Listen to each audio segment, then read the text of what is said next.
Welcome back. Party ఫిరాయింపుల కేసులో supreme court చేసినటువంటి కీలక వ్యాఖ్యలకు సంబంధించి ఇవాళ మనం మాట్లాడుకోబోతున్నాం. అయితే స్పీకర్ వద్ద విచారణ ప్రక్రియ అనేది అంతు లేకుండా సాగాల అని చెప్పేసి నిన్న సుప్రీం క్వశ్చన్ చేసినటువంటి విషయం మనకు తెలిసిందే. మరోవైపు స్పీకర్కు నోటీసులు కూడా ఇస్తాము అని చెప్పేసి మాట్లాడినటువంటిది మనం చూసాము. దీనికి సంబంధించి డిస్కస్ చేద్దాము. పార్టీలకు సంబంధించినటువంటి నేతలు కూడా ఉన్నారు. బీఆర్ఎస్ నుంచి రవీందర్ రావు గారు ఎమ్మెల్సీ, కాంగ్రెస్ నుంచి వంశీకృష్ణ గారు ఎమ్మెల్యే, ప్రొఫెసర్ సీతారాం నాయక్ గారు మాజీ ఎంపీ బీజేపీ నుంచి ఉన్నారు. నమస్తే అండి, వెల్కమ్ టు ద డిబేట్. ముందుగా కాంగ్రెస్ నుంచే స్టార్ట్ చేద్దాం, ఎందుకంటే ఇప్పుడు ప్రస్తుత వాళ్ళ చేతిలోనే ఉంది కాబట్టి. వంశీకృష్ణ గారు. Madam good morning. Madam good morning. Ravindra Rao గారు good morning. Sitaram Nayak ji good morning sir. అందరికీ good morning to one and all. Good morning అండి. సార్ చెప్పండి, అంటే లాస్ట్ టైం చెప్పినప్పుడే ఈసారి నిర్ణయం తీసుకునే చెప్పాలి అన్నారు. అఫ్ కోర్స్ స్పీకర్ ఎమ్మెల్యేలు గడువు అడగడం ఇవ్వడము జరిగింది. కాకపోతే ఈ విచారణ అనేది ఎప్పటి వరకు సాగుతుంది, టర్మ్ అయిపోయేంత వరకు సాగుతుందా అనేటువంటిది కూడా క్వశ్చన్ చేసింది సుప్రీంకోర్టు. మేడం ఈ పార్టీ ఫిరాయింపులు అనేది ఇవాళ కొత్త కాదు. అవును, గతంలో టిఆర్ఎస్ ఇప్పుడు బీఆర్ఎస్ పార్టీ వాళ్ళే ఎన్నో సందర్భాలలో ఎంకరేజ్ చేసి అప్పుడున్నటువంటి కాంగ్రెస్ పార్టీలో ఉన్న ఎమ్మెల్యేలను చాలా మంది లోకల్ రిప్రజెంటేటివ్ అంటే లోకల్ ప్రజాప్రతినిధులను ప్రలోభపరిచి పార్టీలో చేర్చుకున్న సందర్భాలు మనం చాలా చూశాం. ఒకటి ఏమిటంటే ఈ రోజు దేశంలో ఈ జ్యుడిషియరీ అనే వ్యవస్థ, కోర్టు కొన్ని పొలిటికల్ ఇన్ఫ్లుయెన్సెస్ కు అక్కడక్కడ ఇంక్లైండ్ అవుతుంది, అంటే అక్కడక్కడ మొగ్గు చూపుతుందనే సందర్భాలు చూశాము. సరే ఏది ఏమున్నా భారతదేశంలో సుప్రీంకోర్టు ఇది అల్టిమేట్, సుప్రీం పవర్. మనం వాటి ఏమి నిర్ణయం తీసుకున్నా కాదనడానికి లేదు. We have to honour the supreme court judgment. ఒకటి ఏమిటంటే ఇది ఇవాళ బీఆర్ఎస్ పార్టీలో ఉన్నటువంటి కొంతమంది ఎమ్మెల్యేలు కాంగ్రెస్ పార్టీలో చేరిన సందర్భంగా ఈ తతంగం అంతా సుప్రీంకోర్టుకు వెళ్ళడం జరిగింది. ఏది ఏమున్నా ఒక బీఆర్ఎస్ పార్టీ కాదు, ఈ దేశంలో భారతీయ జనతా పార్టీ కూడా ఎన్నో రాష్ట్రాలలో దాదాపు 7-8 స్టేట్లలో ఈ రకంగా భయపెట్టి ప్రలోభ పెట్టి లాక్కొని గవర్నమెంట్ ను చిన్న పిన్నలు చేసిన సందర్భాలు మనం గతంలో చూసాం, ఇప్పుడు కూడా నడుస్తూనే ఉన్నాయి. ఇది అన్ఫార్చునేట్ థింగ్ ఏంటంటే పార్టీ ఫిరాయింపుల చట్టం, ఈ చట్టం అనేది భారతదేశంలో ఒక్క మనం ఏమిటంటే లా మేకర్ ఆల్వేస్ లా బ్రేకర్ అవుతున్నాడు ఈ దేశంలో. అది కరెక్ట్ కాదు. చట్టం పెట్టింది అందరు కలిసి ఏదో పార్లమెంట్ లో మన చట్టం తీసుకొచ్చి దాన్ని ఉల్లంఘన అనేది ఈ కొత్తగా లేదు, ఎన్నో సందర్భాల్లో జరుగుతూనే ఉంది. ఇప్పుడు మాట్లాడబోయేటువంటి బీఆర్ఎస్ పార్టీ కానీ బీజేపీ పార్టీ కానీ గతంలో వాళ్ళంతా చేసిందే. రూల్ ఫర్ ఆల్, అందరికీ రూల్ వర్తిస్తే మంచిదే. ఒకానొక సందర్భంలో లాస్ట్ స్టేట్ గవర్నమెంట్ లో ఉన్న కాంగ్రెస్ పార్టీ లెజిస్లేటర్స్ అందరిని ప్రలోభ పెట్టి అసలు సిఎల్పినే మేము మద్దతు చేస్తున్నాం, ఇక కాంగ్రెస్ పార్టీ లేదు ఈ దేశంలో, రాష్ట్రంలో కాంగ్రెస్ పార్టీ చుట్టుపెట్టకపోయిందని ఎన్నో సందర్భాల్లో గతంలో ఉన్నటువంటి ముఖ్యమంత్రులు కానీ మంత్రులు కానీ మాట్లాడిన సందర్భాలు చూశాం. అన్ఫార్చునేట్ థింగ్ ఏంటంటే ఏదన్నా rule either parliament are assembly అది ఆ చట్టం చేసినప్పుడు దానికి మనం కట్టుబడి ఉండాలి, అవాయిడ్ అయి ఉండాలి. కానీ దురదృష్టవశాత్తు దానికి కట్టుబడి ఉండకపోవటమే అత్యంత బాధాకరం. ఇవాళ ఎవరు ఏది చేసినా చట్టం చట్టమే. కానీ ఇవాళ చాలా మంది అధికారంలోకి వచ్చే కన్నా ముందు ముఖ్యంగా ఈ అంశానికి సంబంధించి విమర్శలు చేసేటువంటి క్రమంలో పదే పదే ప్రస్తావిస్తూ ఖచ్చితంగా మీ వచ్చిన తర్వాత అయితే ఇటువంటి అటెంప్ట్స్ చెయ్యం, వాస్తవంగా చేయలేము చెయ్యము అని చెప్పినటువంటి సిచ్యువేషన్. అంటే వాళ్ళు చేశారు, ఎంతమంది అంటే ఆ ఇబ్బంది మీరు చూశారు. కాంగ్రెస్ నేతలు పెద్ద ఎత్తున బీఆర్ఎస్ లో జాయిన్ అయినప్పుడు ఆ సిచ్యువేషన్ ఏ విధంగా ఉందో అనుభవించింది. బట్ ఇటువంటి ఉల్లంఘనలకు మేము పాల్పడము, మేము వచ్చిన తర్వాత లెక్క వేరే ఉంటుందని చెప్పిన వాళ్ళు. మీరు ఏదైతే అంటున్నారో అది చెప్పాము, వాస్తవంగా చేయట్లేదు, నిజంగా కూడా చేయట్లేదు.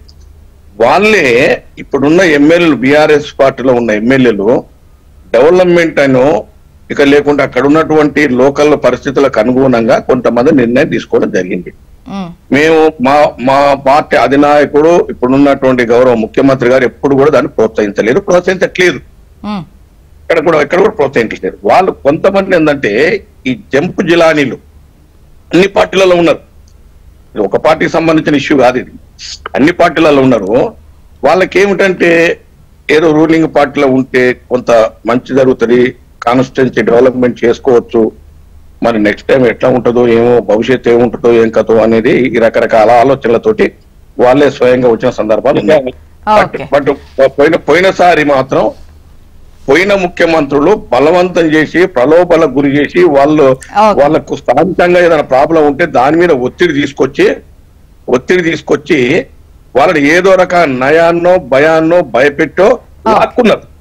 ఇప్పుడు మాత్రం అలా జరగట్లేదు, వాళ్ళంతటా వాళ్ళే స్వచ్ఛందంగా వచ్చి జాయిన్ అవుతున్నారు. వచ్చింది కూడా తక్కువే. మేము అలా చేయాలంటే చాలా మంది వస్తారు, కానీ ఆ ముఖ్యమంత్రి గారి ఆలోచన ఆ రకంగా లేదు. ఎందుకు లేదు అంటే గతంలో మనమే చెప్పినాం ఇది మంచి పద్ధతి కాదని చెప్పినాం. ఇప్పుడు మనం అట్లా తీసుకోవడం అనేది కరెక్ట్ కాదనేది వారి ఆలోచన మేరకు ఎక్కడ కూడా బలవంతం చేయట్లేదు.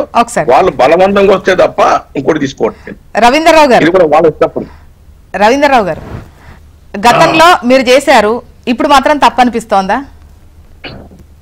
Good morning. గుడ్ మార్నింగ్ అండి. డిస్కషన్ లో పాల్గొంటున్న గౌరవనీయులు వంశీ ఎమ్మెల్యే గారికి, వంశీ కృష్ణ గారికి, సీతారామయ్య గారికి, మీకు ప్రేక్షకులకు నమస్కారం. ఇప్పుడు ఎమ్మెల్యే గారు మాట్లాడిన దాంట్లో సరే ఒక బాధాకరమైన విషయం ఏంటంటే సుప్రీంకోర్టును కూడా రాజకీయ ప్రలోభాలకి లోనవుతుందని అనడం అయితే బాధాకరం. ఇవాళ మీకు అనుకూలంగా రాకపోతే మీరు సుప్రీంకోర్టును కూడా తప్పుపట్టే పరిస్థితికి మీరు వచ్చింది. తప్పు పట్టట్లేదండి రవీంద్రరావు గారు, తప్పు పట్టట్లేదు. కొన్ని సందర్భాలలో దాన్ని వాడుకుంటున్నా చెప్తున్నాం. మేము సుప్రీంకోర్టు తప్పనట్లేదు. ఫర్ యువర్ కైండ్ ఇన్ఫర్మేషన్, రాజకీయంగా సుప్రీంకోర్టును కూడా అప్పుడప్పుడు వాడుకుంటే బాధాకరం అని చెప్తున్నారు, అంతేగాని సుప్రీంకోర్టు తప్పనట్లేదు. మన సుప్రీంకోర్టును తప్పు పట్టనీక భారతదేశంలో ఎవరు కూడా తప్పు పట్టనీక లేదు. నన్ను మాట్లాడాలి. నేను అనేది అంటే మీకు ఇలా అననుకూలం అయితే సుప్రీంకోర్టు ప్రలోభాలకు గురి అయినట్టుగా మీ మాటల ద్వారా తెలుస్తుంది. రెండో విషయం ఏంది, ఆ రోజు రాజ్యాంగబద్ధంగా ఏదైతే దీనికి సంబంధించి చట్టం ఏం చెప్తున్నదో దాని ప్రకారమే మెర్జే తెలుగుదేశం కానీ కాంగ్రెస్ కానీ ఆ రేషియో ఎమ్మెల్యేలు జైలు కావడం అనేది చట్టబద్ధంగా మెర్జేరు. మరి చట్టం అవకాశం కల్పించినప్పుడు, చట్టబద్ధంగా వ్యవహరించినప్పుడు తప్పెట్లా ఉంది? రెండో విషయం, ఒకవేళ నాడు మీరు తప్పు చేసి ఉంటే మీరు చట్టబద్ధంగా ఎందుకు ఫైట్ చేయలే? ఇవాళ మేము కొట్లాడుతున్నాం. ఇవాళ కాంగ్రెస్ పార్టీ మా ఎమ్మెల్యేలని చట్ట విరుద్ధంగా తమ పార్టీలో చేర్చుకున్నారనేది మేము ఇలా గౌరవ న్యాయస్థానాల్లో మేము ఛాలెంజ్ చేస్తున్నాం. నాడు మీరు ఎందుకు ఛాలెంజ్ చేయలేదు అంటే చట్టబద్ధమనే కదా మీరు ఛాలెంజ్ చేయండి. రెండవది. మూడవది, మీరు ఎంతసేపు ఇదే మాట్లాడు, నాడు చేసినంటే ఎన్నికల సమయంలో ఇదే పిసిసి అధ్యక్షులుగా నేడు ముఖ్యమంత్రి గారు అనేక బహిరంగ సభల్లో ఎవరైతే కాంగ్రెస్ పార్టీ నుంచి టిఆర్ఎస్ చేరారో అసెంబ్లీ గడప కూడా దాటనివ్వకండి, దాటనివ్వం, రాళ్లతో కొట్టి చంపండి పార్టీ మారిన వాళ్ళని చెప్పని ఎంత మీరు ఆ వీడియోస్ కనుక జ్యోత్స్న గారు ప్రసారం చేస్తే తలకాయ ఎక్కడ పెట్టుకోవాలో కూడా అర్థం కాదు. ఆ రకమైన సంకేతాలు మీరు ప్రజలకు ఇచ్చారు కదా, ఆ రకమైన నీతి వాక్యాలు మీరు చెప్పారు కదా, మళ్ళా వాటిని వల్లవేయడం మీరెక్కడిది? తర్వాత ప్రలోభాలకు గురి చేసి మేము చేర్చుకున్నాం, కానీ అభివృద్ధి కోసం కొంతమంది జంపు జిల్లాలు ఉంటారు కదా అని అంటున్నారు. ఎస్, జైనేంద్రు మా పార్టీలా అని ఇప్పుడు ఎమ్మెల్యే గారు ఒప్పుకున్నారు. జంపు జలానీలు, సిగ్గు లజ్జలేని వాళ్ళు, ఇన్నన్నా కూడా బుద్ధి లేని వాళ్ళు, ఈ బుద్ధి లేని వేరే మా పార్టీలో చేరుతారంటే మేము ఏం చేయాలన్నా మీకు చెప్పొచ్చేది ఇదేనా? మీరు అబ్జల్యూట్ మెజార్టీలో ఉన్నారు, మీరే ఎన్నికల ప్రధాన ఏజెండాగా చేర్చుకున్నారు, కానీ ఈ అంశం చాలా కీలకంగా మాట్లాడారు. మీరే రకంగా చేర్చుకోవడం అనేది తప్పదు. తర్వాత సుప్రీంకోర్టు ఇంత బలంగా మొట్టికాలేసి ఇన్ని రకాలుగా మాట్లాడుతుంటే కూడా ఇంకా బరిదగించి తగుదలమ్మా అని సుప్రీంకోర్టు మీద నెపం వేసి మరి మా తప్పే లేదు, వాళ్ళే చిల్లరగా మా పార్టీలు చేరుతున్నారు, మేము ఏం చేయాలని చెప్పని ఒక నిస్సహాయతను వ్యక్తం చేయడం అనేది ఇది చాలా దుర్భాగ్యం, చాలా ప్రజాస్వామ్యవాదులందరూ కూడా కలిసివేసే విషయం.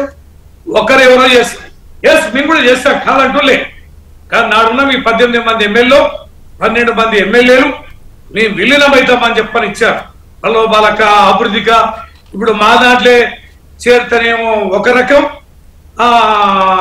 మీ దాంట్లో చేస్తేనేమో సంసారమా, మీ దాంట్లో చేస్తేనేమో అభివృద్ధి, మా పార్టీలో చేరితేనేమో తప్పు చేసి పెట్టారు.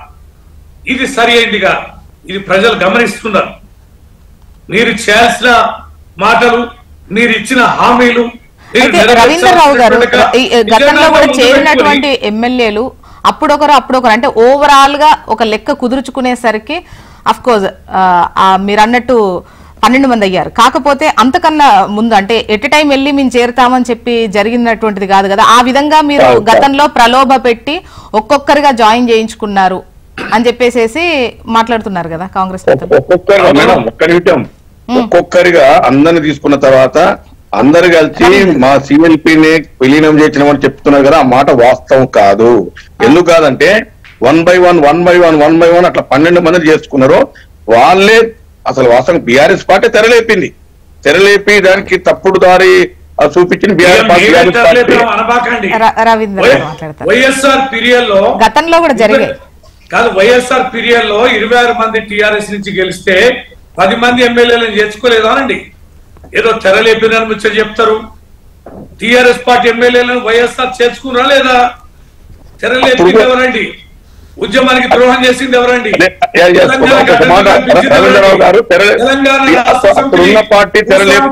భూస్థాపితం చేయాలని అనుకున్నది ఎవరండి? ఒక్క నిమిషం రవీంద్రరావు గారు, అప్పుడు ఆ పార్టీ తీసుకుంటే మన తెలంగాణ రాష్ట్రం వచ్చినాక మన రాష్ట్రం మన పరిపాలన చేసుకోవాలి, మనం మంచిగున్నారని మరి మీకు అప్పుడు ఎందుకు లేకపోయింది? ఒకసారి చెప్పండి. ఒక్కొక్కరు చేర్చుకున్నప్పుడు మీరు చట్టబద్ధంగా ఛాలెంజ్ చేయండి.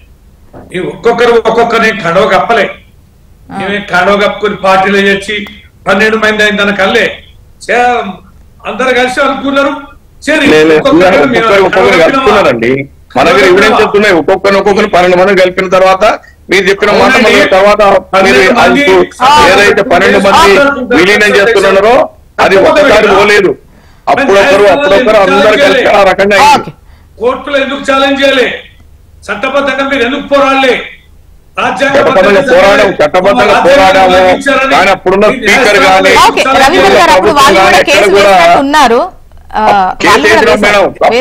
స్పీకర్ కోఆపరేట్ చేయలేదు, అప్పుడున్న ప్రభుత్వం కోఆపరేట్ చేయలేదు. అయిపోయింది.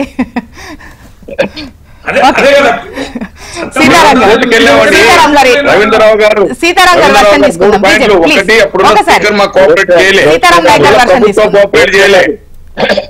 జ్యోత్స్న గారు, ఇప్పుడు మనమంతా రాజకీయాల్లో ఉన్నటువంటి వాళ్ళం, మీరు ఒక మంచి డిబేట్ తీసుకొచ్చారు.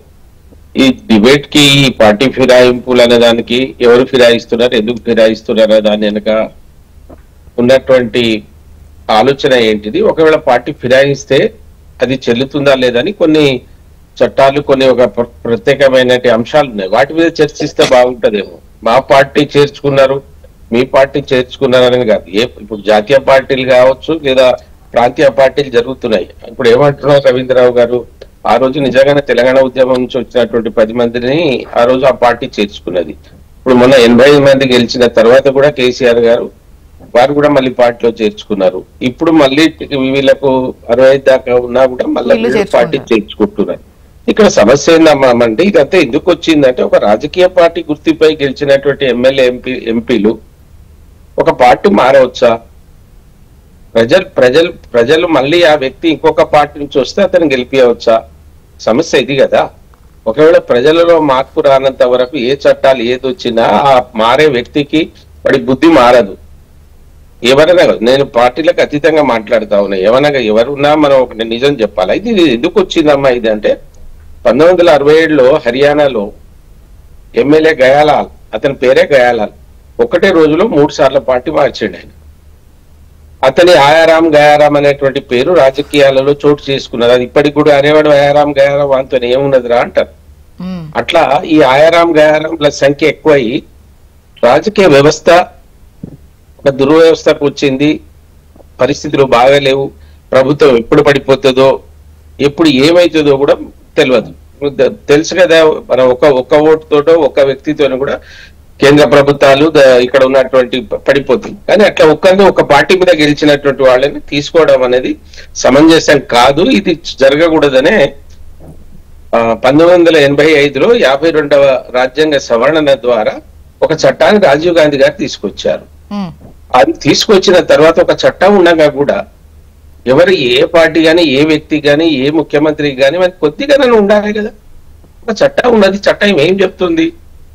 ముందు కొంతమంది తీసుకోవాలని ఉండే, ఆ తర్వాత వాజ్పేయి గారు వచ్చినాక దాన్ని కొంత చేంజ్ చేశారు. 2/3 వస్తే 10 మంది వస్తే అన్నట్టు 2/3 వంతు వస్తే దానిలో ముచ్చటే లేదు కదా. అది కళ్ళ ముందు కనబడుతున్నప్పుడు కూడా స్పీకర్ కి ఏం అధికారాలు ఉంటాయి? పూర్తి అధికారాలు స్పీకర్ కు ఉంటాయి.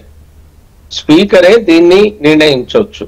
కానీ ఏ పార్టీ స్పీకర్ గా పెట్టినటువంటి వ్యక్తి ఆ పార్టీలో చేర్చుకున్నప్పుడు ఆయన వాళ్ళను అనను చేయలేడు.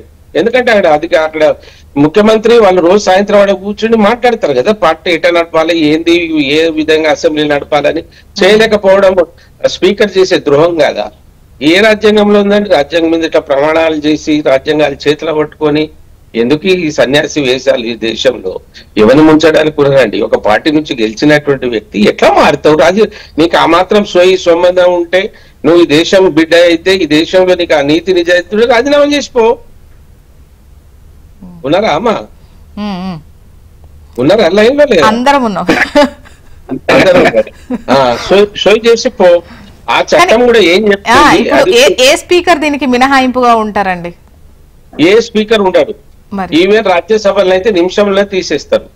ఇప్పటికి 2-3 ఎంపీలను తీసేసారు. వాళ్ళు పార్టీ మారిన 10 నిమిషాలని అవుట్ ఉంచారు. రాజ్యసభలో అయితే ఉంచారు. ఇక్కడ ఈ అన్ని ఇప్పుడు ఇది ఒకటేనా? మహారాష్ట్రలో జరిగింది, గోవాలో జరిగింది, ఎన్ని చోట్ల జరగలేదండి. కేసులు ఉన్నాయి, ఏమైతున్నాయి? అయితే ఈ సహేతుకంగా ఒక పార్టీ మారినటువంటి వ్యక్తి రీజన్ కరెక్ట్ లేకపోతే, సహేతుకంగా లేకపోతే న్యాయస్థానాలు దీంట్లో ఇంటర్ఫియర్ కావచ్చు.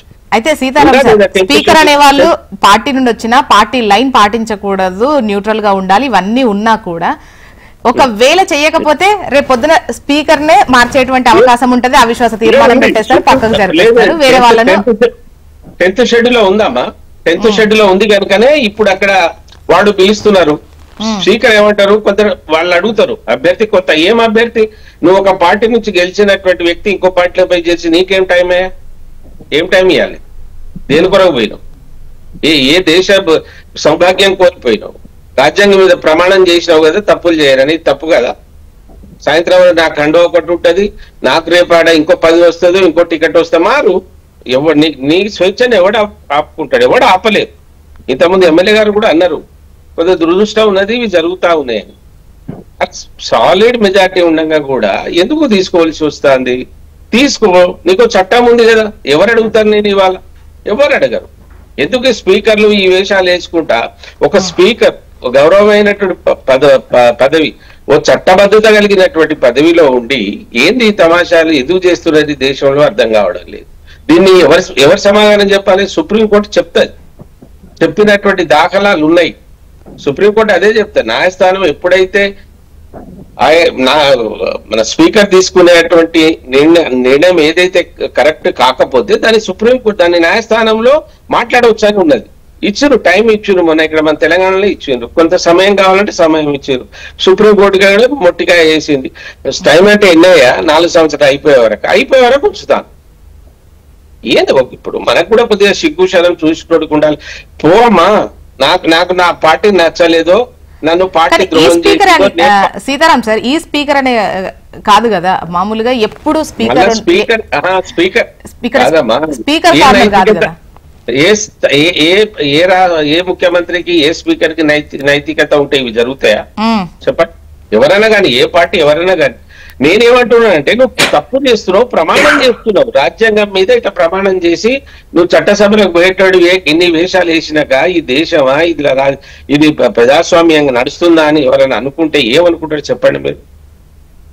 డిబేట్ పెడితే నలుగురు విన్నా, మనం మాట్లాడినా, అది ఇంకోటికి మనకు రేపు ఏం జరుగుతుందో ఇన్ని చట్టాలు ఉన్నాయి. ఇప్పుడు నేను చెప్పినా కదా 52 రాజ్యాంగ సవరణ పలకారు షెడ్యూల్ రాజీవ్ గాంధీ అప్పుడు తీసుకొచ్చారు. వాళ్ళు తీసుకొచ్చినాక ఏం జరుగుతున్నాయి మళ్ళీ? ఈవెన్ ఎందుకు అరికట్టడానికి ఒక చట్టం కరెక్టే. ఒకసారి గవర్నమెంట్ పడిపోతే 2/3 రావచ్చు, దేశానికి ఖర్చు ఎందుకు అనుకొని చట్టపరంగా రాండి, దాన్ని నడపండి, దాన్ని ఎవరేమన్నారు. కానీ నీ టికెట్ కొరకు నీకు ఇంకొకళ్ళకు ఇంకెవరికైనా వేరే వాళ్ళకి టికెట్ ఇస్తానంటే, లేదా నాకు డబ్బులు ఇస్తాడు, ఇలా ఓడిపోతానో లేదో, ఇలా ఉంటే నాకు ఏం రాదేమో, రేపు ఆ గవర్నమెంట్ వచ్చింది నాకు అలా మంత్రి పదవులు వస్తాయని పోతే ఇది ఎంత ధర్మం చెప్పండి? మీరే చెప్పండి. ఎవరైనా చెప్పమని బయట వాళ్ళ క్వశ్చన్లు వేసేటోడు ఉంటే ఏమన్నా. రాజకీయాలకు ఉన్నప్పుడు రాజకీయాలు మాట్లాడదాం. ఇప్పుడు బీజేపీ పార్టీ తప్పు చేసింది అనుకో, నేను డిఫెండ్ చేయవలసి వస్తుంది, కొంత ఇట్లా కాదే అని ఇట్లా చెప్పవలసి వస్తుంది. కానీ పూర్తి డిఫెండ్ చేస్తే వీడియో మీద అనుకునేటువంటి పరిస్థితి వస్తుంది. అందుకోసం అక్కడ కాంగ్రెస్ తప్పు చేసింది, ఇక్కడ బీఆర్ఎస్ పార్టీ తప్పు చేసింది. 85 మంది ఉండగా కేసీఆర్ గారు అందరూ, ఆయన రవీంద్రరావు గారు మేము కూడా అన్నాం, మాకు తెలిసాక అన్నాం ఎందుకు ఇవి అని. మనకి ఎందుకు 85 మంది ఉండగా అంటే టకా గొర్రెలను కొన్నట్టు కొన్నారు. ఆ గొర్రెల మనుషుల వాళ్ళకి ఏమైనా ఉన్నదా? ఎందుకండి దాంట్లో వచ్చేదే ఉంది చెప్పు. మళ్ళా ఇంత వాళ్లే గొర్రెలు అంటే ఈ ఓటేసేటోళ్ళకి వీళ్ళని మొక్కాలే. మళ్ళా ఇప్పుడు పార్టీ మారి కండవ మారినోడు రేపు ఏదైనా డిస్క్వాలిఫై మళ్ళీ నిలబడితే మళ్ళీ గెలిపిస్తారు. గెలిపించిన దాఖలాలు ఉన్నాయి.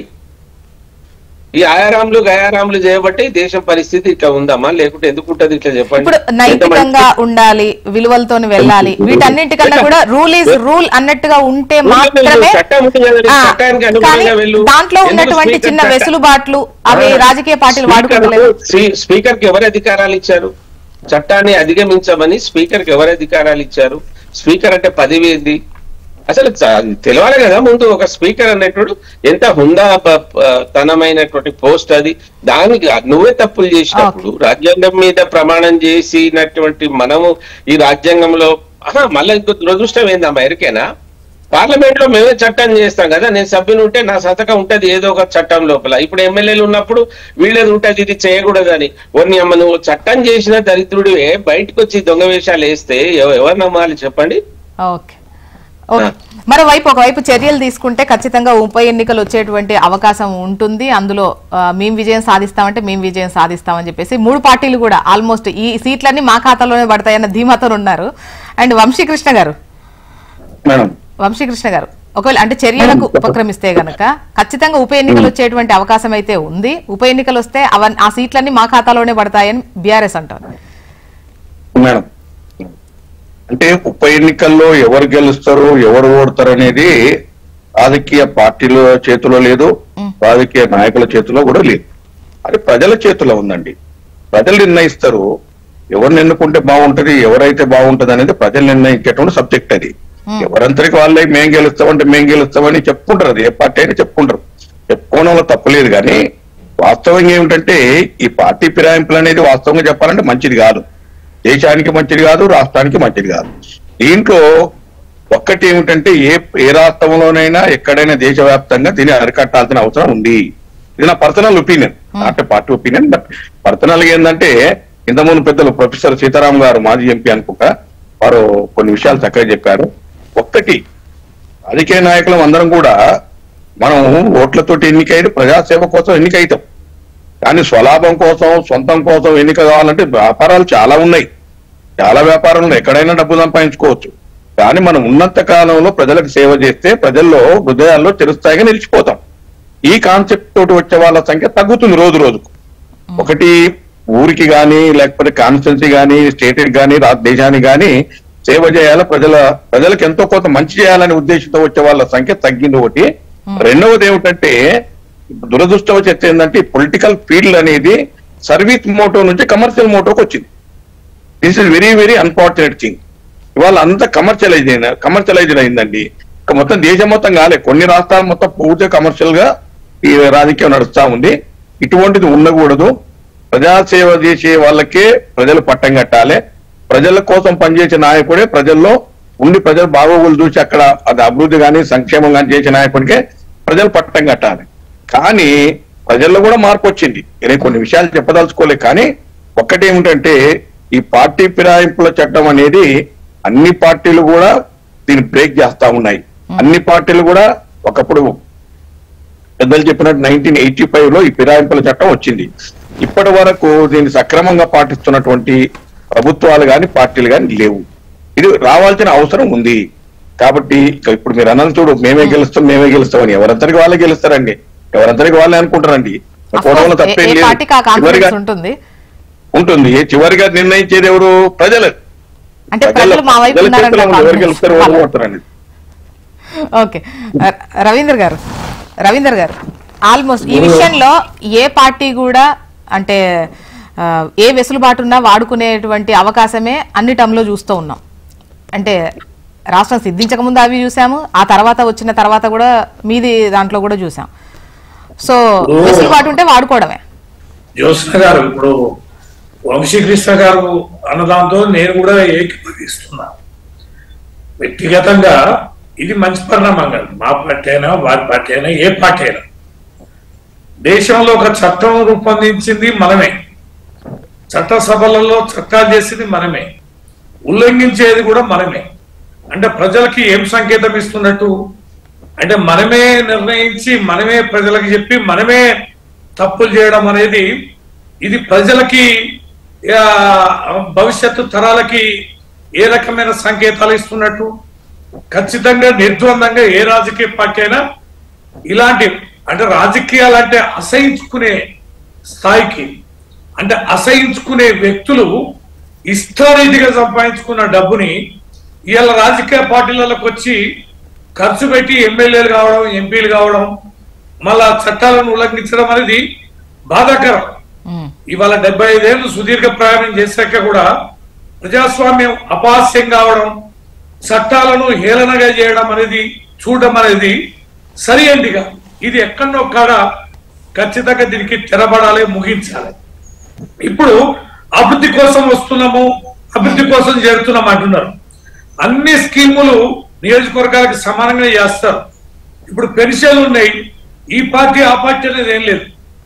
అదే రీతిగా ఇప్పుడు రైతు బంధు, రైతు భరోసా ఉంది, అవి కానీ రుణమాఫీ లాంటివి కానీ, ఇప్పుడు ఏ స్కీమ్ అండి కళ్యాణ లక్ష్మి లాంటివి కానీ అన్ని స్కీములు కూడా ఇండ్లతో సహా అధికార ప్రతిపక్ష సంబంధం లేకుండా ఇది సమానంగా చేస్తామని ప్రభుత్వాలు అంటేనే ఉన్నాయి, రాజకీయ పార్టీలు అంటేనే ఉన్నాయి. మరి అయినా ఎమ్మెల్యేలు పోతున్నట్టు అర్థమైంది.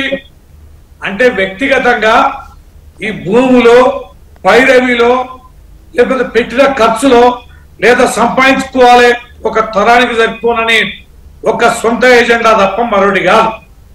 ఇది ఓటేసిన ప్రజల్ని, ప్రజాస్వామ్యాన్ని, చట్టసభల్ని, చట్టాన్ని ఖచ్చితంగా కించపరచడమే. అందుకనే ప్రజలు దీని కాడ ఎక్కడొక్కడ బండకేసి కొట్టాలి. మొన్న కూడా అంతే కదా, మొన్న మా పార్టీలో చాలా మంది కూడా ఓడించారని నిజంగా మంచి సంకేతం ఇచ్చింది.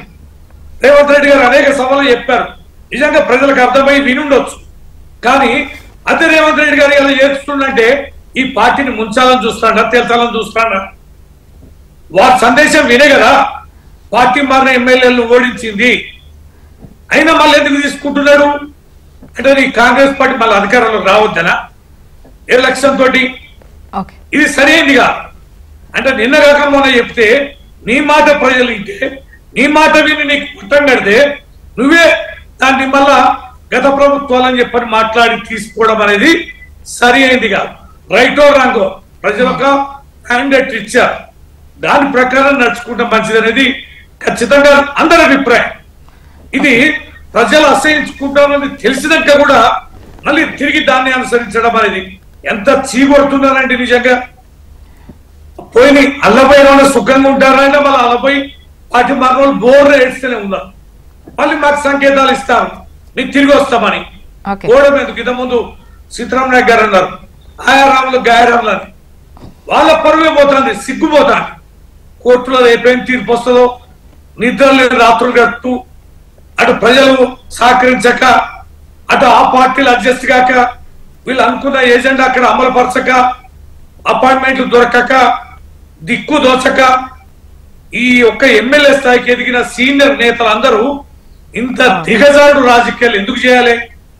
ఒక్కసారి కాదు, 2 సార్లు కాదు, 3 సార్లు గెలిచిన వాళ్ళు కూడా, 4 సార్లు గెలిచిన వాళ్ళు కూడా ఇట్లాంటి నిర్ణయాలకు తీసుకోవడం అనేది ప్రజాస్వామ్యవాదులందరూ కూడా తీవ్రంగా ఎమ్మెల్యేలు అంతే విధిలో భయపడుతున్నారు, పార్టీలు కూడా అంతే విధంగా భయపడే ఒకరిని, అంటే ఆయారం గయారాంలను పెట్టుకుంటే ఎప్పుడు ఉంటారో ఎప్పుడు పోతారో తెలియని పరిస్థితి. ఖచ్చితంగా రాజకీయ పార్టీలకి ఇది గుణపాఠం, ఇది ఎక్కడెక్కడ ముగించాలనేది వాళ్ళంటి వాళ్ళ అభిప్రాయం. ఓకే, సీతారాం గారు, ఇప్పుడు నైతికంగా ఉండాలి, పార్టీలు ఆ దిశగా ఫాలో అవ్వాలి అని అంటే నిజంగా కూడా కొన్ని సందర్భాల్లో వెసులుబాట్లను అన్ని పార్టీలు వాడుతున్న క్రమం అయితే చూస్తున్నాం. చట్టానికి సంబంధించి మరింత పటిష్టత అవసరమా? ఏం చేయాలంటారు మరి? చట్టం ఆల్రెడీ ఉంది, పటిష్టత అయితే ఏముంది? ఆ చట్టాన్ని అధిగమించినప్పుడు, ఆ చట్టాన్ని ధిక్కరించినప్పుడు వెంటనే స్పీకర్ అర్హత వేటేయాలి. స్పీకర్ కి లేకపోతే దానికి ఎవరు చెప్తారండి? ఇప్పుడు అకల్ బంత్కి ఇసారా కాఫీ అంటారు. నువ్వు నిర్ణయం తీసుకోవాల్సినటువంటి వ్యక్తి, దీనికి ఇంకా ఏం చట్టం ఏం చెప్తుంది? తిట్టింది సుప్రీంకోర్టు, వాతలు పెట్టింది సుప్రీంకోర్టు అంటున్నది అన్నా కూడా తీసుకోకపోతే రేపు వాళ్ళ చేతిలో తీసుకొని వాళ్ళు మరి వాళ్ళకి ఆ పవర్లు ఉంటే డిస్క్వాలిఫై ఏమైనా చట్టాన్ని మళ్ళీ పార్లమెంట్ కి ఏమైనా సవరించమని చెప్తారా, ఏం చెప్తారో తెలియదు. కానీ ఒక నిర్దిష్టమైనటువంటి రిజల్ట్ అయితే రేపు రాబోతుంది, వస్తుంది, రావాలి కూడా. మాది రాకుంటే దానివల్ల ఏం లాభాలు ఉన్నాయి, ఏం జరుగుతా ఉన్నదని మనం చూస్తున్నాం. తెలిసి తప్పులు చేస్తున్నారు కదా, కళ్ళ ముందు మనకు తెలిసి తప్పులు చేస్తున్నారు. ఈ తప్పుల్ని ఎవరు క్షమించరు. తప్పుల్ని క్షమించడం అనేది అది ప్రజల చేతిలో ఉంటుంది. కానీ ప్రజలు ఎందుకు చాలా మంది అట్లనే ఉంది. అయితే నేనేమంటున్నానంటే, పార్టీ మారడం నీ ఇష్టం, నువ్వు మారు, నేను వద్దంటలే. కానీ నువ్వు ఏ ఇంట్లో ఉన్నావు ఆ ఇంటిని కాలబెట్టిపోతారంటే ఎట్లా? దండం పెట్టిపో. ఒకసారి నన్ను ఎంపీ చేసింది ఆ పార్టీ, సపోజ్ నన్ను ఒకసారి ఎంపీ చేసింది, నాకు ఏం ద్రోహం చేసినా పార్టీ పట్టుకొని తిడితే ఇక నాకంటే ఇంకేముంటది? ఎవడి ద్రోహం చేస్తే వాటికి ఏదైనా ఉంటే ఆ పాపం వాళ్ళకి కలుగుతుంది. నాకు ఈ పార్టీ అన్యాయం చేయలేదు, నేను ఇంట్లో నాకు ఇష్టం లేదు, పార్టీ సిద్ధాంతాలు నాకు నచ్చలేదని రాజీనామా చేసి రావాలి. అది ఆ నైతిక బాధ్యత ఎవరిది? అది వాళ్ళ ఉన్న రాజకీయ నాయకునిది కాదా? అది ఎందుకు జరుగుతలేదు చెప్పండి. ఇంకేం చట్ట 2/3 వస్తే వాళ్లకు అర్హత వేటు ఉండదు. ఇంకోటి, మీరు ఎంపీ ఏది రాష్ట్రపతిని ఎన్నికైనప్పుడు విప్పు జారీ చేయరు, వేరేటికి కొన్ని విప్పు జారీ చేస్తారు. ఆ విప్పు జారీలో పార్టీ చేయకపోతే ఆ పార్టీ వెంటనే దాన్ని బహిష్కరించాలి, చేయాలి. వాటిని కూడా ఏదో తలుపులోకి అట్లా వేసి వచ్చుడు, ఇట్లా వేసి వచ్చుడు, అన్ని లొసుగులు. ఇప్పుడు ఒక చట్టబద్ధత కలిగినటువంటి ఒక రాజ్యాంగం మీద ప్రమాణం చేసి నడిపేటువంటి చట్టసభ, ఈ దేశ ప్రజలకు తలరాత రాసేటువంటి అటు పార్లమెంట్ కావచ్చు, ఇటు అసెంబ్లీ కావచ్చు, ఇక్కడనే మనం తప్పులు చేస్తే ప్రమాణం చేసి వచ్చిన వాళ్ళ మీద తప్పులు చేసినాక ఎవరు రక్షించాలండి ఈ దేశాన్ని? వాళ్ళ మీద చట్టాలు ప్రజలు ఎందుకు? ఇది ప్రజాప్రభుత్వమే కదా, ప్రజలు ఎన్నుకోల చేతనే ప్రభుత్వం పరిపాలించబడాలి ప్రజలు. మరి నేను తప్పు చేసినప్పుడు నాకు తగిన బుద్ధి చెప్పాలి కదా ప్రజలు. అది 2 చోట్ల ఉంది ఇక్కడ. చట్టమేమో తన పని తాను చేసుకుంటా పోయినా, చట్టాన్ని చట్టం చేసేవాళ్ళు చట్టాన్ని అమలుపరచకపోవడం అది ద్రోహం. అది దీన్ని ఇంకేమన్నా ఎరికేనా? రాజద్రోహం అంట, రాజద్రోహం అని కూడా అన్నారు. రాజకీయ ద్రోహులు వీళ్ళని కూడా క్లియర్ గా చట్టంలో ఉంది. అట్లా మారే వాళ్లను చట్టానికి అనుగుణంగా ఒక పర్టికులర్ రీజన్ లేకుండా తన స్వార్థ ప్రయోజనాలకు మారే వాళ్లను ద్రోహ రాజకీయం అన్నారు వాళ్ళను. వీళ్ళు రాజకీయ ద్రోహులని కూడా దాంట్లో పదం ఉంది. ఏది 10th షెడ్యూల్లో ఉంది. నేను నానుంటే నేనేం చెప్తాలేని. ఇవన్నీ ఉండంగా చదివి అప్పటికప్పుడే పోయి కండవలు మార్చుకొని చాలా విచిత్రం ఏంటంటే, ఇది వ్యక్తిగతంగా కాదమ్మా. ఈ దానం నాగేందర్ గారు అని ఉన్నారు కదా పెద్దలు, మరి వారు ఎమ్మెల్యే గారు ఉన్నారా? హలో,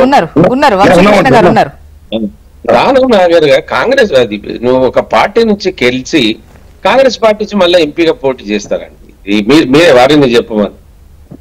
ఇక ఇంతకంటే ఇంకా ఏం దౌర్భాగ్యం కావాలి? పెద్దలు వారు, ఆయనకు రాజకీయ అనుభవం ఉంది. ఇది వ్యక్తిగతంగా కాదండి, దయచేసి క్షమించాలి. వారు విన్నా మీరు విన్నా, వ్యక్తిగతంగా కాదు. ఒక వ్యక్తి ఒక పార్టీ నుంచి గెలిచినటువంటి వ్యక్తి కారు మీద గెలిచి మళ్ళీ ఇలా చెయ్యి మీద నువ్వు పోయి ఎంపీగా పోటీ చేస్తే ఇది ఏమైనా ప్రజాస్వామ్యం? రేవంత్ రెడ్డి గారు ఇంత తెలిసినటువంటి వ్యక్తి ఆయన ఎట్లా అనుమతిస్తాడు? ఏం పరిపాలిస్తారు మీరు రాష్ట్రాన్ని? ఏం న్యాయం చేస్తారు? ఎవరికి న్యాయం చేస్తారు? ఇక్కడ చట్టబద్ధత ఉన్నదాన్ని న్యాయం చేయనటువంటి వాళ్ళు మీరు ప్రజలకు న్యాయం చేస్తారా? అనుకోరా అండి? ఇప్పుడు మనం పెళ్లి కళ్ళు మూసుకొని పాలు తాగితే ఎవరు చూస్తలేరు అంటారట. ప్రజలు చూస్తున్నారు కదా. ఎవరు ఏ పార్టీ, నేను నా పార్టీని కూడా దాచుకోను, ఏ పార్టీ అయినా కానీ, కేంద్ర జాతీయ పార్టీలు కానీ ప్రాంతీయ పార్టీలు కానీ, ఇది ఎంతవరకు సబబో మీరే చెప్పండి అమ్మా. మీరు చాలా సీనియర్, చాలా రోజు మీరు దీంట్లో ఉన్నారు, అనాలిసిస్ట్ కదా. చెప్పండి ఇది ఎంత ధర్మం? ఇది ఒక పార్టీ నుంచి ఎమ్మెల్యే గెలిచి లేదా ఒక పార్టీ నుంచి ఓడిపోయి అదే పార్టీలో ఉండి నువ్వు తెల్లార వచ్చి ఇంకో పార్టీలో పోతే నువ్వు రాజీనామా చేసిపో, అప్పుడు తెలుస్తుంది నీ సత్తా ఏందో. వంశీకృష్ణ గారు మేడం పాపం వంశీ వాళ్ళు ఇది వ్యక్తిగతంగా ఏం కాదు, వ్యక్తిగత నిర్ణయాన్ని చెప్పండి. లేదమ్మా, వంశీకృష్ణ గారు కూడా ఏం ఎమ్మెల్యే గారు కూడా ఏం తప్పు మాట్లాడతలేడు. ఆయన ఉన్నదాన్ని ఇట్లా చేయకూడదు అంటున్నాడు. కానీ వారి గురించి నాకు ఎక్కువ తెలుసో తెలియదు, ఏదో మాజీ ఎమ్మెల్యేనా అది ఇది అంటున్నా. అవును సార్, నేను ప్రొఫెసర్, సార్ నేను తెలంగాణ ఉద్యమం వీళ్ళకి అక్కడ కేసీఆర్ గారిని లేదా రేవంత్ రెడ్డి ఈ దొరలు ఈ దేశ రాష్ట్రాన్ని పాలించడంలో నాది ఒక అందరితో పాటు నాదొక ప్రముఖ పాత్ర ఉంది సార్. అటువంటి వ్యక్తిని నేను. మా పరిస్థితి చూడు, ఎవరికి తెలంగాణలో 40 లక్షల జాతి లేదు, ఒక్క బిడ్డకు 40 లక్షల జాతి ఉన్నా మా పరిస్థితి ఏందో ఒకసారి ఆలోచించండి. ఇటువంటి రాజకీయాలలో ఏం చేస్తాం, ఏం మాట్లాడతాం? Okay sir, thank you. Okay, Vamsikrishna గారు మేడం చెప్పండి. చెప్పాలి అంటే అసలు ఏ స్పీకర్ కన్నా స్వేచ్ఛ ఉందా అండి? ఆయనకు అధికారాలు ఉన్నాయి, విచక్షణాధికారాలు కూడా వాడేటువంటి అవకాశం అన్ని ఉన్నా కూడా అసలు ఆ పరిస్థితి ఉందా? మేడం అన్ని పార్టీలలో కూడా ఇదే ప్రొసీజర్ నడుస్తుంది. అవును, నేను అనడం ఏమిటంటే చట్టం చేయించిన చట్టాన్ని కరెక్ట్ గా పాటించాల్సిన కరెక్ట్ గా ఇంప్లిమెంటేషన్ కావాలి. భారతదేశంలో ఉన్నది ఏమిటంటే భారత రాజ్యాంగం మంచిది, భారత రాజ్యాంగంలో అన్ని కూడా మంచిగానే పొందుపరచడం జరిగింది. కానీ ఒక్కొక్కసారి ఏం రాస్తుందంటే అంబేద్కర్ గారు రాసేటప్పుడు ఈ murder is crime but some circumstances the murder is not a crime. ఈ బట్ అనే పదం ఉంది కదా, కొన్ని సందర్భాలలో అది తప్పు కాదు అనే దాన్ని మనం ఎక్కువ వాడుతున్నాం. ఇది ఒరిజినల్ చట్టాన్ని వాడతలేం మనం, దాన్ని కొన్ని క్లాజ్ పెట్టి ఏదైతే తప్పించుకోవడానికి ఏదైతే ఉందో దాన్ని ఎక్కువ వాడటం వల్ల ఒక మాట ఇంతకుముందు గతంలో నేను ఇంతకుముందు మాట్లాడినప్పుడు చెప్పాను, లా మేకర్ ఆల్వేస్ లా బ్రేకర్ అవుతున్నాడు. ఇది కరెక్ట్ కాదు భారతదేశానికి అనేది నా అభిప్రాయం. రెండవది, ఒక పార్టీ మంచిది ఒక పార్టీ చెడ్డది అనేది ఏం లేదు. ఈ పార్టీ ఫిరాయింపుల చట్టంలో అన్ని పార్టీలు ఒకటే, అన్ని పార్టీలు కూడా అదే రకంగా ఉంటున్నాయి. వాళ్ళకి ఇచ్చిన కాబట్టి మేము చేస్తాం, మేము చేసినా ఇంకోరు చేస్తారనే దాని మీదనే ఉన్నాం. కానీ ఒకప్పుడు రాజకీయ నాయకుడు నీతి నిజాయితీ నిరాడంబరుడు అనే పదాలు ఉండే, ఆ పదాలు ఇప్పుడు లేవు, డిక్షనరీలో కూడా దొరకవు. ఇప్పుడు దొరికిన పదాలు ఒట్టి మాటలే. ఇప్పుడు నీతి నిజాయితీ కొండి మంచిగా ఉన్న వాళ్ళు రాజకీయాలనికి రాలేకపోతున్నారు. కారణాలు అనేకం ఉన్నాయి. మరి ఏది ఏమున్నా ఒక చట్టాన్ని పార్లమెంట్ లో చట్టం చేసినప్పుడు దాన్ని అందరం కూడా గౌరవించాలి, దాన్ని అందరం కూడా పాటించాలి. ఇది ఒక పార్టీ మిస్టేక్ చేస్తే తదుపరి వచ్చే పార్టీలన్నీ కూడా అదే కోవలోకి వెళ్తున్నాయి. ఇవాళ మేమేమంటున్నాం అంటే, ఇవాళ ఏ పార్టీ చేసినా ఏది చేసినా గతంలో కూడా జరిగింది. మేము గతంలో కూడా కోర్టుకు వెళ్ళినప్పుడు గతంలో ఉన్న స్పీకర్ మాకు ఎక్కడ కూడా కోఆపరేట్ చేయలేదు, గతంలో ఉన్న ప్రభుత్వం కోఆపరేట్ చేయలేదు. ఈ రకంగా రకరకాల ప్రాబ్లమ్స్ ఉన్నాయి. వాళ్ళు మీరు అన్నట్టుగా మీరు అప్పుడెందుకు కోర్టుకు వెళ్ళలేదు, అప్పుడెందుకు ఇరకపోలేదు అప్పుడు పోయాం. కానీ అప్పటికిప్పటికి డిఫరెన్స్ ఏంటంటే ఏ పార్టీ వాళ్ళు చిన్న ఎగ్జాంపుల్ ఏంటంటే, కేంద్ర ప్రభుత్వానికి రాష్ట్ర ప్రభుత్వాలు ఎక్కడెక్కడైతే కోఆపరేటివ్ ఉంటాయో వాళ్ళకి సహకరిస్తున్నారు. కేంద్ర ప్రభుత్వానికి వ్యతిరేకంగా ఉన్న పార్టీలకు కేంద్ర ప్రభుత్వం సహకరించడం లేదు. This is the fact. Not only in Telangana state, అంటే కంట్రీలే ఆ రకంగా ఉంది. వాళ్ళు కూడా కేంద్ర ప్రభుత్వం కూడా అందరినీ సమానంగా చూడటం లేకుంటే చట్టాన్ని సమానంగా ఇంప్లిమెంట్ చేయాలనేది లేదు. మరి గతంలో కూడా పార్టీ ఫిరాయింపులు ఉన్నప్పుడు గతంలో బీజేపీ పార్టీని పట్టించుకోలే. ఇప్పుడు మా వాళ్ళు పోయినప్పుడు మేము కూడా అన్ని రకాల ప్రయత్నాలు చేసినాం. ఏంటి సుప్రీంకోర్టుకు అంటే హైకోర్టు పోయినాం, సుప్రీంకోర్టు పోయినా అంటే అప్పుడు స్పీకరే మాకు ఆ స్పీకర్ ఇక్కడ కూడా కోఆపరేట్ చేసిన దాఖలాలు లేవు.